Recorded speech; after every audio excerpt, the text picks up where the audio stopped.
Bom dia, bom dia, bom dia, bom dia, Jacarezada! Tudo beleza? Bom dia a todos vocês que estão chegando aqui agora. Estamos transmitindo ao vivo logo no dia 1º de junho de 2025. Um abraço a todos vocês que estão acordando cedo neste domingão, dia de muita oração. Quero pedir um favor, não se esqueçam de deixar o seu joinha, compartilhar ao máximo e deixar aqui o seu comentário. Não se esqueçam, pessoal, é importante o like de vocês. Pessoal, é o seguinte, vamos logo no domingão trazer essa visão aqui do que está acontecendo. Saíram duas reportagens hoje no Burrol. Eu quero trazer só o título para vocês, para não incomodar muito, enquanto vocês estão chegando aqui. Olha só que coisa interessante. PEC da segurança. Governo bate cabeça e Lewandowski encara luta solitária. Aí olha só um pouco mais abaixo, o que a gente encontra de manchete? Adversários de Moraes veem carta aos Estados Unidos como base de sanção se ministro não recuar. E uma outra manchete, processo contra comentarista da Jovem Pan por golpe se arrasta no STF. Esse comentarista da Jovem Pan é o Paulo Figueiredo, que não está mais na Jovem Pan. E o UOL está trazendo essa reportagem. O que acontece nesse caso específico e por que eu estou dizendo que Lula abandonou Moraes? As coisas ficaram muito feias, muito pesadas. Os americanos enviaram uma carta ao governo brasileiro e isso é o prenúncio do pior. E os assessores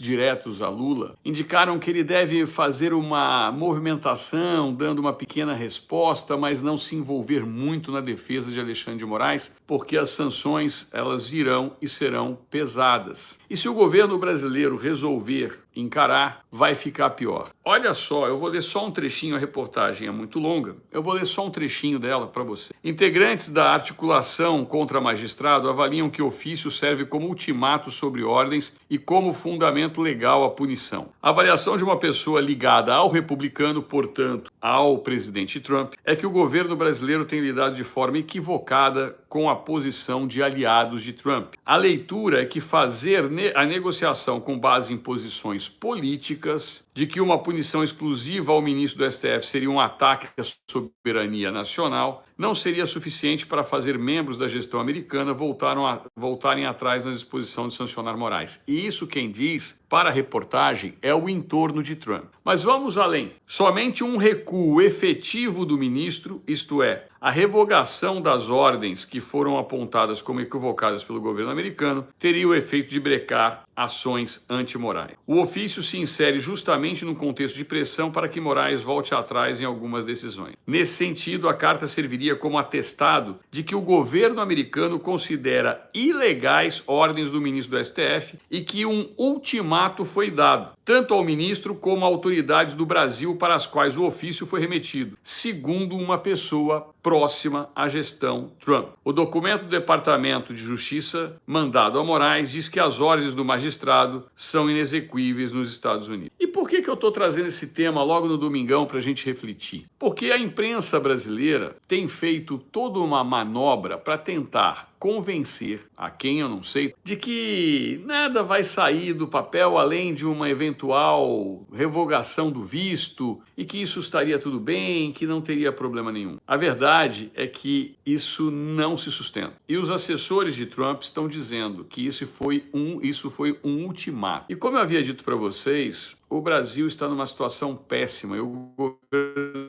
está observando todas as movimentações do governo Lula. Existe um dossiê completo já de tudo que está acontecendo no Brasil. Vários com quem eu conversei essa semana, rapidamente, trouxe uma reportagem na Revista Oeste mostrando o envolvimento do ministro Gilmar Mendes com uma empresa que ele montou, de palestras em Portugal, além da faculdade do ministro Gilmar Mendes. E ele traz uma denúncia, o Sérgio Tavares, o jornalista português, que é importante se refletir, que a ira do ministro Gilmar Mendes começou contra Bolsonaro, quando Bolsonaro já era presidente, justamente porque a esposa dele foi retirada do Conselho de Itaipu. E, além disso, foram revogadas algumas benesses ou patrocínios que empresas ligadas ao ministro Gilmar Mendes tinham anteriormente. E a gente está trazendo essa denúncia, o ministro Gilmar Mendes envolvido com a CBF, sempre ele envolvido em... Acontece que até ele se calou nos últimos dias. Ninguém mais, né, viu o ministro Barroso. Vocês viram o ministro Barroso aí? A live está travando, gente, porque eu estou no 5G, tá? Tem um pouquinho de paciência, eu estou tentando transmitir aqui do hotel, eu estou no 5G. Alguém viu o ministro Barroso por aí? Não. O ministro Barroso simplesmente sumiu. Saiu de cena o ministro Barroso. Agora, vocês também não veem mais o ministro Gilmar Mendes. Também sumiu. Tá todo mundo calado. E como um passe de mágica, o governo federal parou de defender o ministro Alexandre de Moraes. E o mais impressionante é que Lula comemora hoje uma reunião dos BRICS em Brasília. Representantes do parlamento dos BRICS se reunindo e os deputados dando mais um recesso só que eles esquecem que vai passar rápido. E a questão do IOF volta, a questão dos aposentados volta, tá tudo voltando, tudo à tona. E no meio de tudo isso, um maluco se achando que é Jesus. Exatamente. Lula dá uma declaração em Jaboatão dos Guararapes, Roger Gatz, na região Nordeste, de que Deus trouxe a seca porque Lula iria nascer um dia e devolver água aos nordestinos. Num ato messiânico, Lula agora se considera Jesus. Era só o que faltava. Então vejam só que a situação está ficando cada vez pior. Aí aparecem alguns jumentos de plantão, que eu não sei o que andaram bebendo, ou fumando, ou cheirando durante a madrugada, para falar Lula, melhor presidente do Brasil. Tem gosto para tudo. Aguardem essa semana.